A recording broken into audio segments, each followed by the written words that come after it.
ГСП онлайн. Городские новости сейчас. Среда, 10:00. Шахматный клуб. Первенство Республики Коми «Молодые таланты». Все участники разделены на 6 возрастных подгрупп от 9 до 19 лет.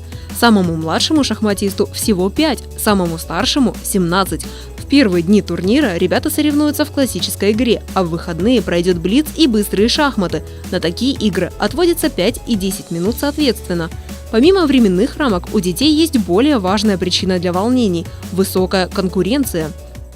Честно скажу, в этом году я даже горжусь, потому что поставили небольшой рекорд, наверное, 122 человека, такого еще у нас, по-моему, не было.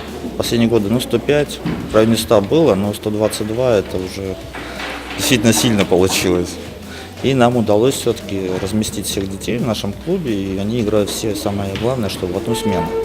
То есть это удобно, конечно, приезжим тренерам, то есть им не надо отвлекаться, водить детей. Республиканский турнир – это отборочный этап к первенству Северо-Запада.